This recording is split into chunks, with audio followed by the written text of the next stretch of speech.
Hello friends. आप में से कुछ लोग ऐसे होंगे जिनका पढ़ने में मन नहीं लगता होगा और कुछ लोग ऐसे भी होंगे जो ये सोचते होंगे कि भाई अगर पढ़ाई लिखाई नहीं करी तो जिंदगी में कुछ भी अच्छा और ऊंचा हासिल नहीं कर पाएंगे। या फिर कुछ ऐसे लोग भी होंगे जो कभी ना कभी किसी दुर्घटना का शिकार हुए होंगे और आज भी उस दुर्घटना को पकड़ कर बैठे होंगे कि भाई उस दुर्घटना के कारण मैं जिंदगी में कुछ भी अच्छा करने की सोच ही नहीं पाती हूँ। जब भी मैं कुछ अच्छा सोचने लगती हूँ तो वह भयंकर दुर्घटना मेरे दिमाग में आ जाती है और बस मैं कुछ करने की सोच ही नहीं पाती हूँ। और कुछ ऐसे भी होंगे जो किसी प्राकृतिक आपदा के कारण शिकार हुए होंगे और उस प्राकृतिक आपदा ने या तो उनके किसी प्रियजन को छीन लिया होगा या फिर उनकी नौकरी चली गई होगी या फिर कुछ भी इसी तरीके की और भी बात हो सकती है। अगर आप में से किसी ना किसी के साथ ऐसा है तो आज का ये वीडियो आप ही के लिए है। आज के इस वीडियो में मैं आपके लिए ऐसे व्यक्ति की खास यथार्थ कहानी लेकर आई हूँ जिनके साथ ये तीनों ही बातें हो चुकी हैं और उसके बाद उन्होंने जिंदगी में इतना ऊंचा मुकाम हासिल किया कि उनके जाने के बाद भी दुनिया उन्हें सलाम करती है। अगर आप देखना चाहते हैं उन महान व्यक्तित्व को तो इस वीडियो को एंड तक देखिएगा। और उससे पहले यदि हमारे इस चैनल को आपने अभी तक सब्सक्राइब नहीं किया है तो इसे सब्सक्राइब जरूर कर दीजिएगा और हमारे नए व्यूअर्स जो आज हमसे जुड़ रहे हैं वो भी इसको लाइक कीजिएगा, शेयर कीजिएगा और इसे सब्सक्राइब अवश्य कीजिएगा।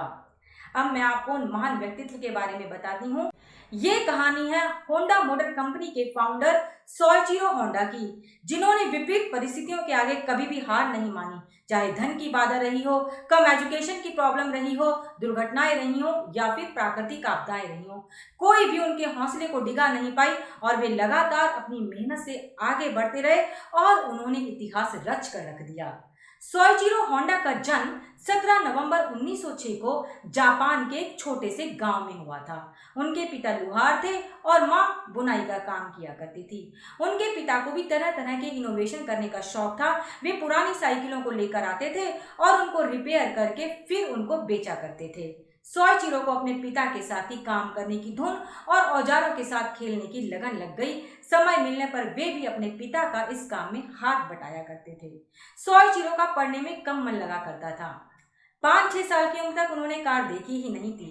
5-6 साल की आयु में एक दिन उन्होंने कार को देखा और जब वे उस कार को छूने के लिए चल पड़े तो कार तेजी से आगे बढ़ती चली गई और अपने पीछे छोड़ गई तो धूल का गुबार और पेट्रोल की गंध।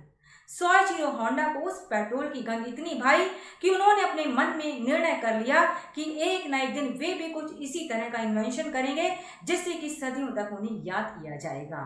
जब वे 15-16 साल के हो गए, एक दिन न्यूज़पेपर पढ़ते समय सोइचिरो की नजर एक एडवर्टाइजमेंट पर पड़ी। वह advertisement art शोकाई auto repair shop का था। उन्होंने कुछ सहायकों की मांग की थी। बस उसी समय सोइचिरो ने निश्चय कर लिया कि वे वहां पर जाएंगे और रिपेयर का काम सीखेंगे और कुछ नया इनोवेट करने की कोशिश करेंगे। वे वहां पर चले गए, उनका सिलेक्शन भी हो गया, मगर उनकी कम एज को देखते हुए मालिक ने उन्हें रिपेयर का काम न देकर उन्हें हेल्पर का काम दिया। वे उसी काम को करने लगे। हालांकि उस काम में उनका मन तो नहीं लगता था, क्योंकि उनका मन तो रिपेयर पार्ट्स के साथ था कि वे नए नए तरीके से रिपेयरिंग करना सीखें और उससे कुछ नया इनोवेट कर पाएं। आखिर कुछ समय बाद मालिक उनके काम और लगन से प्रभावित हो गए और उन्होंने रिपेयर पार्ट्स का काम उन्हें सिखाना शुरू कर दिया और काम करने की परमिशन दे दी। बस इसके बाद तो सोइचिरो मन लगाकर रिपेयरिंग का काम सीखने लगे। सोइचिरो अपने काम में धीरे धीरे परफेक्ट होते रहे, मगर जैसा हम सोचते रहे अगर वैसा ही होता रहे तो बात क्या है। मगर जिंदगी में हमेशा ऐसा होता नहीं। जिंदगी में अनेक नए नए मोड़ आते हैं जो हमें और अधिक मैच्योर बनाते जाते हैं। 1923 में प्राकृतिक आपदाएं, भूकंप आया और उसमें सब कुछ तहस नहस हो गया। अनेक लोग बेघर हो गए, लोग बेमौत मर गए और बेरोजगार लोग हो गए। इसी तरह से आर्ट शोकाई रिपेयर शॉप भी पूरी तरह से नष्ट हो गई। अब वहां पर कुछ भी नहीं बचा था। वहां पर काम करने वाले लोग अपने अपने घरों को लौटने लगे। उन्हें लगा कि अब यहाँ तो कुछ बचा ही नहीं है, कम से कम अपने जो परिवार बचे हैं उन्हीं के साथ जाकर जीवन को एक बार फिर से नए सिरे से शुरू किया जाए। मगर सोइचिरो नहीं गए, वे वहीं रुके रहे। कुछ समय बाद आर्ट शोकाई शॉप के मालिक ने उस शॉप को पुनर्जीवित करने के लिए सोचा। और उन्होंने सोइचिरो को वहां का मुखिया बना दिया। इस बार उन्होंने रेसिंग कार डिजाइन करने का काम सोइचिरो को सौंपा। आर्ट शोकाई रिपेयर शॉप के मालिक ने अपने छोटे भाई और होंडा के साथ मिलकर रेसिंग कार डिजाइन करनी शुरू की। उन्होंने एक कार डिजाइन की। 1924 में इसी कार को उतारा गया और इसकी टीम में होंडा को राइडिंग मैकेनिक के तौर पर उतारा गया। संयोगवश यह टीम जीत गई और विजेता रही। इसके बाद से होंडा को कार रेसिंग का भी जुनून सवार हो गया और उसके बाद तो इस शॉप के मालिक ने होंडा को अपनी एक ब्रांच का हेड बना दिया। वे वहां पर पूरे मन से काम करते रहे और अब धीरे धीरे उनके पास काफी पैसा भी आने लगा और आर्ट शोकाई रिपेयर शॉप्स भी पूरे जापान में बहुत फेमस हो गई। जब उनके पास काफी सारा पैसा हो गया तो होंडा को लगने लगा कि आखिर उनकी जिंदगी का ड्रीम ये नहीं था, वो कुछ और भी करना चाहते थे। वे उनका काम केवल रिपेयर पार्ट्स बनाना नहीं था बल्कि कुछ और करना भी था। वे अपने घर लौट आए। यहाँ पर उन्होंने नए तरीके से काम करना शुरू कर दिया। मगर 1939 में सेकेंड वर्ल्ड वॉर में सारे पुरुषों को युद्ध में शामिल कर लिया गया और इस तरह से जो उनका काम था वो पूरी तरह से ठप हो गया। अब उन्हें लगा कि क्या नया किया जाए। सेकेंड वर्ल्ड वॉर में एक तरह से जापान की पूरी अर्थव्यवस्था चौपट हो चुकी थी।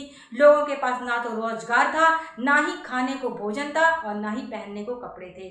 उसी समय में सब लोग अब पैदल यात्रा करने लगे थे और साइकिल की सवारी करने लगे थे। एक दिन होंडा ने साइकिल को लिया और उसमें एक इंजन फिट कर दिया और उसे बाइसिकल जैसा बना दिया।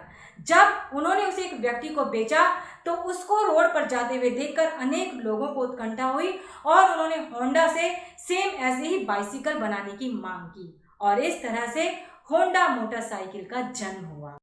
इस तरह से सोइशिरो होंडा ने मोटर बाइक में नए नए प्रयोग करने शुरू कर दिए और धीरे धीरे उनके द्वारा बनाए हुए प्रोडक्ट पूरे विश्व में छा गए और उनकी कंपनी बेहद प्रसिद्ध होती चली गई। अपने जीवन काल में ही उन्होंने बहुत सारी उपलब्धियां प्राप्त कर ली थी।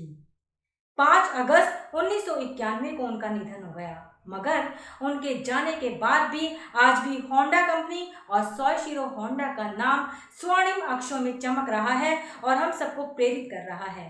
सोइशिरो होंडा के संघर्षमय जीवन से मुझे बस एक यही बात याद आती है कि वह पथ क्या, पथिक कुशलता क्या, जिसमें बिखरे शूल न हो, नाविक की धैर्य कुशलता क्या, यदि धाराएं प्रतिकूल न हो।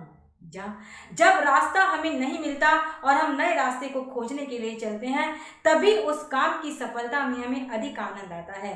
तो फ्रेंड्स, मैं उम्मीद करती हूँ कि आपको हमारा यह वीडियो अवश्य पसंद आया होगा और हमें इससे प्रेरणा भी मिलेगी।